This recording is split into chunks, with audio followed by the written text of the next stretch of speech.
Hello, y'all. I'm Alex Rousseau, president of INARA MVHS, a club on the Mountain View High School campus, and I am an incoming junior this year. So last school year, we ended up doing these guest speaker interviews with some really cool professionals, and here is 2 small clips of our interview with Clarissa Ward, Chief CNN International Correspondent, and I finally got around to doing this, so I hope you guys enjoy it. And I also wanted to quickly add that with everything that is going on in Beirut right now, make sure to go donate to INARA.org,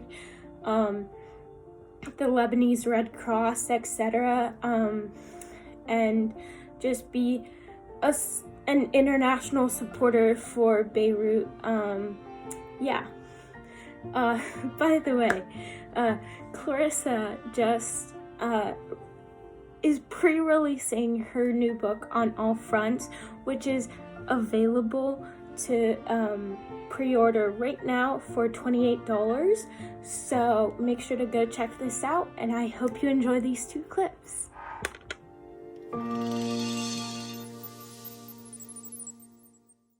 Host things, because if I host something, I guarantee you I'm gonna get a call the night before. We need you to get on a plane, we need you to go to such and such a place. And so I've just ruined everyone's weekend by canceling this thing. So if you don't have that level, and I've done Christmas in Iraq, I've done Thanksgiving in Iraq, I've done New Year's Eve in Afghanistan, like you name it, I've done it. I've done New Year's and Christmas in Russia.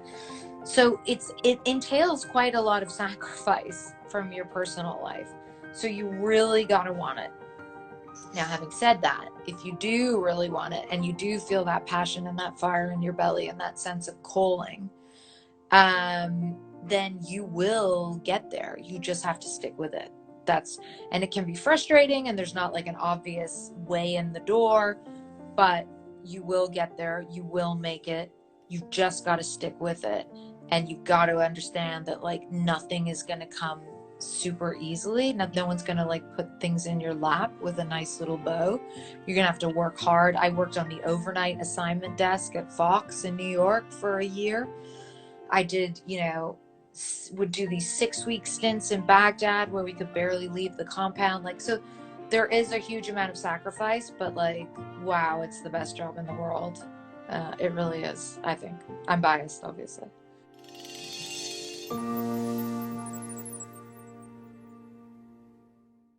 And they're struggling with it, and people are struggling with mental health, and they're often in a situation where they've been really sick, or someone they know has been really sick, or someone they know has died, and it's tragic. It is, and it's really challenging. I have been covering conflict for 15 years and have seen gut-wrenching suffering far too many times.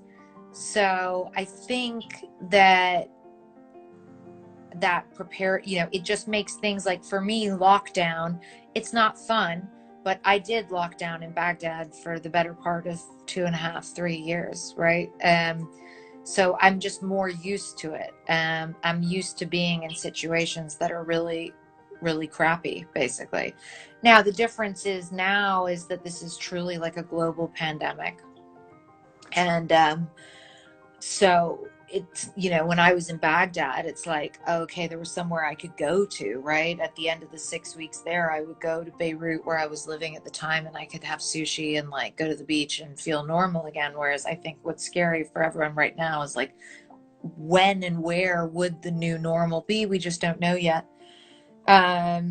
So it is a really tough time. But I think that there's a kind of a little bit of a myth with coronavirus, which is that like it's the great equalizer, and we're all equally vulnerable and all equally experiencing this horrible thing. And the reality is that vulnerable people of color, particularly in the US and UK, minority communities, are experiencing this on a much more intense level, and their communities are being ravaged. And my experience sitting in my nice house in London and going to Hyde Park every day and sitting in my garden is not the same as a woman living in government housing with 4 children in a tiny apartment in a big tower block with no garden. Like, it just isn't. So I hope that it will bring us all together more, help us feel more interconnected as a society, help us feel more compassion for each other, more empathy for each other. I also hope that this focus on the worker will stay. You know, like for years everyone's been worshiping like Instagram people, like posting about, you know, cool clothes and stuff, and I enjoy consuming that as much as anybody else. But man, is it nice to see nurses and, you know, nursing home workers being like the new heroes, like, and doctors and workers and the people like keeping the economy going and keeping these supply lines going. So I hope that's something that we can hold on to from all this when it passes, as it inevitably will at some point. Yeah. So I hope you enjoyed this interview. I will be placing links on how to help Beirut and how you can pre-order Clarissa Ward's amazing book on all fronts. And yeah, that is it for this week. Thank you.